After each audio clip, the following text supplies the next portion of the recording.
isagoo la hadlayay ciidamadii xureeyay dhul ballaaran oo xeebta ku teedsan ee ku jira difaaca deegaanka Dhanaana ee gobolka Shabeellada Hoose ayuu soo hadal qaaday dil dhawaan ka dhacay deegaanka uu geystay mid ka mid ah ciidamada xoogga dalka Soomaaliyeed waxaana uga digay ciidamada inay ku kaftamaan qoriga ha ku taagin walaalka qori hana kula kaftamin kan hub waaye qoro waaye daba ka dhacayo cadawga loogu talagal in loo adeegsada qofkan waa walaalka ina kaashato oo weheshata oo cadawga kala hortagtaa markay dhibaato gaartana aad garabkaaga ku ximbaartaa aa loogu talagalay isma leh isku keen adiga marka ma yeelayno mana qaadanayno in uu qof walaalkiis gacantiisa ku dila kadibna oo dhaha waa la cayaarayo waa la kaftamaayo inuu dhaha ogaada qofkii dab ku kaftama daba lagu la kaftama asagana markaas ma cad yahay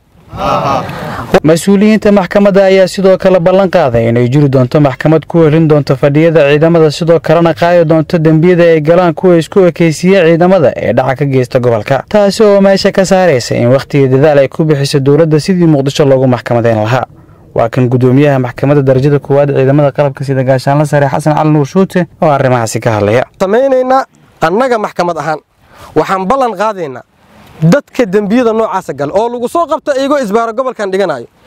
in ay ciqaabta ay mudahiin ku mutaan goobta lagu qabto oo aanan magaalada Muqdisho loo qaadin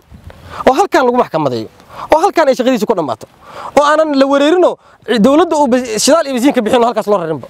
saree guuta Liibaan Cali Yaro gudoomiyaha maxkamadda ciidamada ayaa isna u sheegay dhammaan ciidamada in dambiga ka dhalan kara hidhaca dadka iyo dhibaateyntiisa uu gaari karo dil toogasho ah waxa jira askarigi asoo furun taagan oo dagaalamayo isbaara dhigto shariicada islaamka wixii ku qabto waa la ogyahay inma jazaa'u alladheena yuharibuna Allah wa rasulahu wa yas'auna fil ardi fasadan kuwa aan la dagaalamin la mid naqana